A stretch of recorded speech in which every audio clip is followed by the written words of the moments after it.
Hey everyone, this is Mike, and today I'm going to go over the methods that I use to level my jobs from 80 to 90, because over the last 2 weeks I've been doing a lot of level 90 first impressions for jobs, and some people have asked me how I level my stuff, so I thought I would just make it into its own video. So let's start off with the weekly stuff.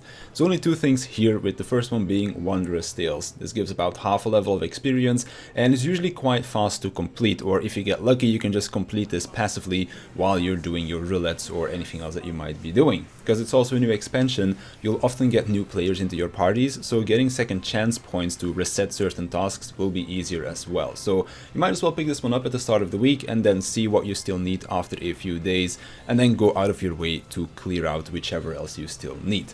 Same thing goes for the challenge logs. These also reset every week, and for the most part you'll also complete them by just playing. Do some dungeons, do some fates, and commend people, and you're pretty much done. Just check to see if you still need something before reset happens, and then again you can go and do that in case you're still missing something. So moving on to the daily stuff.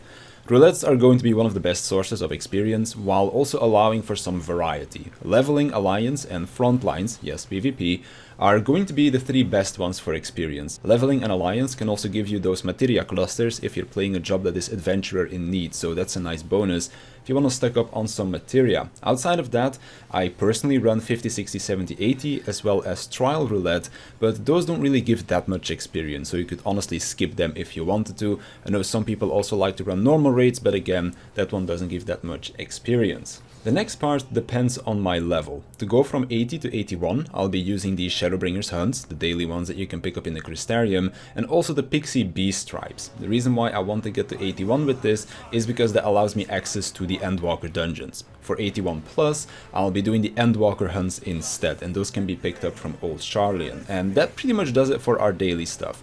Later on we'll also get Bee stripes for Endwalker as well, but we'll have to wait a bit for that, so this is it for now.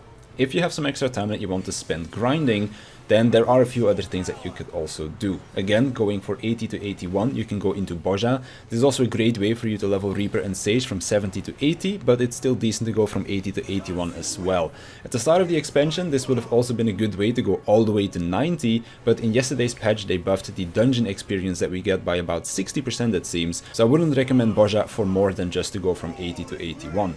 If you're working towards your shared fates, then running fates is another good alternative. It gives you those gems to buy materials with and other goodies like orchestrions and minions, and there's also a challenge log for it. So I personally like to run some fates here or there when I'm missing a little bit of experience to make it into the next dungeon. So let's say that I'm 1 million away for getting into the 87 dungeon, then I'll just run some fates to get that little bit of experience instead of running the 85 dungeon again, because that wouldn't be as efficient experience wise. You can of course also just grind fates if you want to do that. That's how I got my monk from 86 to 90 in a few hours, but I know that this can be very boring and repetitive, so I could see why you'd only want to run some fates here or there. And then, as I've mentioned before, dungeons. They just buff the experience by a lot that you gain from doing them, so it now takes around 5 clears to get into the next dungeon, which used to be 7 before yesterday's patch. So this is also a really efficient way to level, especially if you have fast queue times. So if you can queue with some friends and you're not going to be queuing for the dungeons for 10 to 15 minutes, then this is a very efficient way. Another thing you could do with these dungeons is run them with trusts. Now, I know that trusts aren't really the fastest way to run dungeons, they're a fair bit slower than your average party, but they're good for 2 things. 1, they let you skip the queue entirely, so if you're leveling a DPS, then this could be quite good. And 2, they also allow you to be semi-AFK while running the dungeon. So as I'm making this video right now, I'm in a dungeon with trusts, and all I have to do is pull them towards the next pack of mobs, and they'll basically clear that out for me while I work on other things.